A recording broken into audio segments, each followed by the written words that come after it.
কাকনের কাছ থেকেই স্বয়ংবরকে বাঁচানোর উপায় পেয়ে গেল জগদ্ধাত্রী। হ্যাঁ বন্ধুরা, এমনটাই দেখা যাবে। তাই সম্পূর্ণ জানতে ভিডিওটিতে লাইক দিয়ে চ্যানেলটি সাবস্ক্রাইব করে দেখতে থাকো। গল্পের শুরুতেই দেখা যাবে কৌশিকের জায়েরা সব আসে। এসে কৌশিকীকে ওর শ্বশুর বাড়িতে গিয়ে 56 ভোগ রান্না করার আবদার করে। তখনই কৌশিকী বলতে থাকে, তোমাদেরকে এখানে কে আসতে বলেছে? তখন সমরেশকে কৌশিকী বলতে থাকে, সমরেশ তুমি আসতে বলেছো ওদেরকে? তখন সমরেশ বলে, না আমি আসতে বলিনি, তবে আমারও না ইচ্ছে ছিল তুমি যদি 56 ভোগ রান্না করে দিতে তাহলে খুব ভালো লাগতো। ওইদিকে প্রীতি দাঁড়িয়ে দাঁড়িয়ে দেখতে থাকে। তখনই বৈদেহী বলতে থাকে, হ্যাঁ রান্না করবে না কেন? তুমি আবদার কেন বলছো? রান্না করবে তো, শ্বশুরবাড়িতে যেতে হবে না? আর কত এখানে থাকবে? কি প্রীতি, কি বলিস না কেন? তখনই প্রীতি বলতে থাকে, আমি আর কি বলবো কাকিমণি, ওর যা ইচ্ছে ও তাই করবে। তখন বৈদি বলতে থাকে, না না, ওর যা ইচ্ছে ও কতদিন আর তা করবে বল? এবার তো নিজের সংসারটা সামলাতে হবে, সেখানে গিয়ে পুজো করতে হবে, 56 ভোগ রান্না করতে হবে, কত আর এখানের কোম্পানির মাথায় উঠে বসে থাকবে বলতো? তখনই এই কথা শুনে কৌশিকী পুরো চমকে যায়। তারপরেই বলতে থাকে, কাকিমণি তুমি মনে হয় ভুলে গেছো যে তুমি কার সাথে কথা বলছো। আর এই এই বাড়িটা কিন্তু সামলেছি আমি, আর আমার কথাই শেষ কথা। আর তোমার কথা আমি এটা ঠিক বুঝতে পেরেছি যে ওদেরকে এখানে আসতে বলেছো তুমি। যা শুনে বৈদেহী পুরো চমকে যায়। তারপরে দেখা যাবে কৌশিকী বলতে থাকে, হ্যাঁ কিন্তু যেটা করেছো না সেটা কিন্তু ঠিক না। কারণ আমার মেয়ে এখন কান্নাকাটি করছে, ও খাওয়া দাওয়া পুরো বন্ধ করে দিয়েছে ম্যানানের জন্য। ম্যানান হসপিটালে, ম্যানানের বাঁচা মরার অবস্থা। আর সেই সেই অবস্থায় আমি আমার মেয়েকে রেখে ও বাড়িতে যাবো 56 ভোগ রান্না করতে? না না, সেটা আমি যাবো না। তখনই শুভ্রা বলতে থাকে, পাপ লাগবে গো, পাপ লাগবে, তুমি এসব কি বলছো? তোমার পাপ পুণ্যের ভয় নেই? তখনই ওর আরেক যাও এই কথা বললেই কৌশিকী বলে ওঠে, আমার যা পুণ্য আছে না, আমার মেয়ে আর এবাড়ির লোকদেরকে দিয়ে যাব, তোমাদেরকে দিয়ে যাব না। যা শুনে অবাক হয়ে যায় ওরা। তখনই বৈদেহী বলে ওঠে, আমি ভাবছিলাম জানো তো, এ বাড়িতেও না পুজো করব, পুজো করব আর এখানেও 56 ভোগ রান্না করে সবাইকে খাওয়াবো। তখন প্রীতি বলতে থাকে, কি বলছো কাকিমণি তুমি? 56 ভোগ কে রান্না করবে? তখনই বৈদেহী বলে ওঠে, হ্যাঁ 56 ভোগ রান্না করব। আর রান্না করবে এই যে আমাদের কৌশিকের আদরের আদরের ভাইয়ের বউ জগদ্ধাত্রী, ও রান্না করবে। যা শুনে কৌশিকী চমকে যায় আর বলতে থাকে, কাকিমণি তুমি জানো না ওখানে কি ঘটছে? আর তুমি এখন ওকে 56 ভোগ রান্নার কথা বলবে? তখন বৈদেহী বলতে থাকে, হ্যাঁ হ্যাঁ, কোনো লাভ নেই জানিস তো, কোনো লাভ নেই। দেব আর উৎসবের না কিছুই করতে পারবে না, তাই ওকে এখানে এসে 56 ভোগই রান্না করতে হবে। দাঁড়া দাঁড়া, ফোন করছি।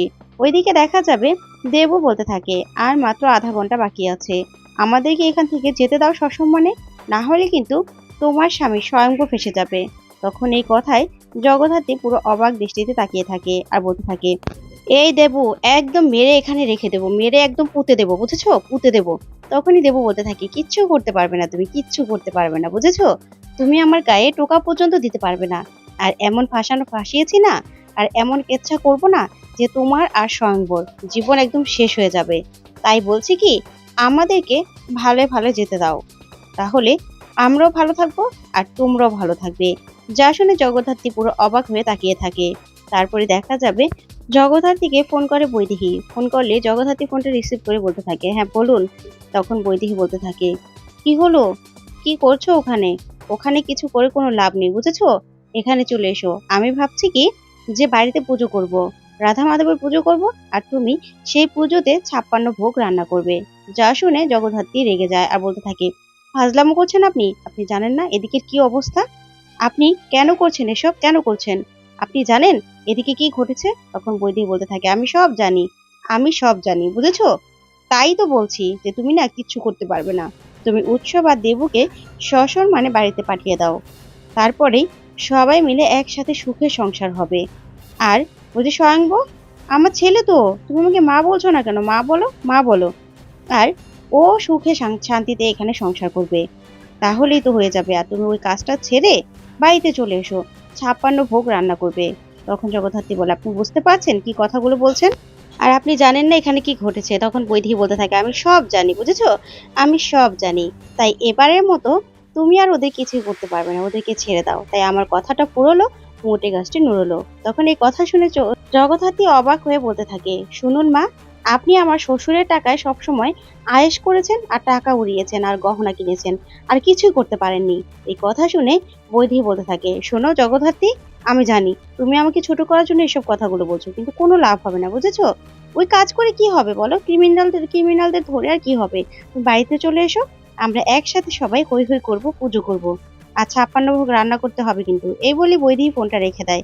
ওইদিকে জগদ্ধাত্রী পুরো অবাক হয়ে যায় বৈদেহীর কথা শুনে। আর এদিকে দেখা যাবে তখনই কৌশিকী এসে বলতে থাকে, কাকিমণি, তুমি জগদ্ধাত্রীকে কি বললে? তখন বৈদেহী বলতে থাকে, রতনে রতন চেনে। হ্যাঁ, তুমি তো জানো আমি কি বলেছি। তখন কৌশিকী বলতে থাকে, হ্যাঁ আমি তো জানি যে কি হয়েছে। আর তুমি ভুলে যেও না যে আমার হাতেও কিন্তু কলম রয়েছে, আমি কিন্তু লিখতে পারি। তখন বৈদেহী বলে, আমি জানতাম তুমি লিখবে না, জানি তো তুমি লিখবে না, কারণ এতক্ষণে না হলে লিখে ফেলতে তোমরা। আর দিব্যা সেনেরও তো কাগজে কিচ্ছু লেখা হয়নি, তোমাদের কাগজেও দেখো কি অবস্থা। তাই এসব কথা বাদ দিয়ে না ওই জগদ্ধাত্রীকে ফোন করে বলো যেন 56 ভোগে এসে রান্না করে, আর তুমিও গিয়ে এবার তোমার সংসারটা সামলাও, বুঝেছো? তখন এই কথা শুনে কৌশিকী পুরো চমকে যায় আর বুঝতে পারে যে একটা বড় ধরনের খেলা খেলেছে বৈদেহী উৎসব আর দেবুর সাথে মিলে।